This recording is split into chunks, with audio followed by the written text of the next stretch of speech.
ہمارے گھریلو حالات ہمیشہ سے بہت خراب تھے۔ میں نے بہت مشکل دن دیکھے تھے۔ والد صاحب کی نوکری کبھی لگتی تھی، کبھی چھوٹتی۔ گھر میں ہم 3 بہن بھائی تھے، 2 بڑی بہنیں جو دہلیز پہ بیٹھی ہوئی تھی، اور ایک میں جس نے بڑی مشکل سے 10ویں جماعت پاس کی تھی اور اب چھوٹی موٹی کمپنیوں میں نوکری کے دھکے کھا رہی تھی۔ اماں نے تنگ آ کر بنگلوں میں کام کرنا شروع کر دیا تھا کہ کم از کم کچھ پیسے جمع ہوں تو بہنوں کی شادی کر دی جائے۔ اور پھر تھوڑے ہی عرصے بعد کچھ مالکوں کی رحم و کرم پر اور کچھ اماں کی تنخواہوں سے بہنوں کے رشتے ہوئے، اور پھر ان کی شادیوں کے انتظامات ہوئے، اور پھر ان کی شادیوں کے انہی دنوں جہیز کے لیے کچھ پیسے کم پڑے تھے۔ جب اماں نے مجھ سے کہا کہ میرے ساتھ بنگلے پر چلو، میں مالکن سے بات کروں گی کہ وہ کچھ پیسے ادھار دیں گی اور کچھ چیزیں بطور تحفہ دیں گی، میں نے اماں کو صاف منع کر دیا کہ میں ساتھ نہیں جا رہا، مجھے شرم آتی ہے، تم خود جا کر اپنی مالکن سے بات کر لو۔ میں جو نوکری کے لیے در بدر تھک چکا تھا، میری غیرت اس بات کو گوارا نہیں کرتی تھی کہ میں اپنی بہن کے جہیز کے لیے دوسروں کے آگے ہاتھ پھیلاؤں۔ لیکن جب اماں کی آنکھوں میں آنسو دیکھے تو میں نے کہا، ٹھیک ہے، میں چلتا ہوں، مگر میں اندر نہیں جاؤں گا، میں باہر ہی کھڑا رہوں گا۔ سخت گرمی کا دن تھا اور سورج آگ برسا رہا تھا۔ اماں کو موٹر سائیکل پر بٹھا کر اس بڑے سے بنگلے کے سامنے پہنچایا۔ اماں اندر چلی گئی اور میں باہر سائے میں اپنی موٹر سائیکل کے پاس کھڑا ہو گیا۔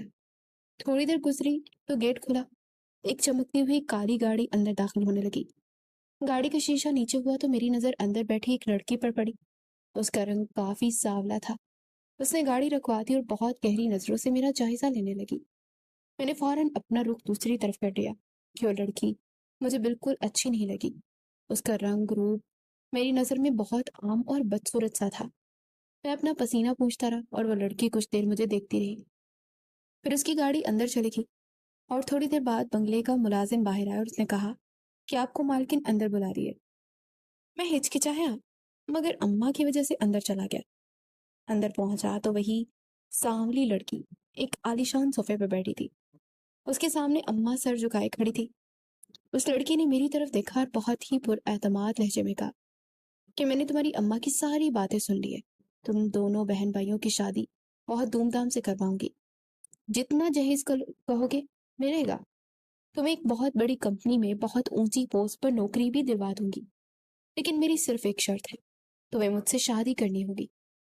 میں حیرت سے گنگ رہ گیا۔ وہ اتنی امیر لڑکی مجھ جیسے غریب سے شادی کیوں کرنا چاہتی تھی؟ یہ میری پوری زندگی کا سوال تھا۔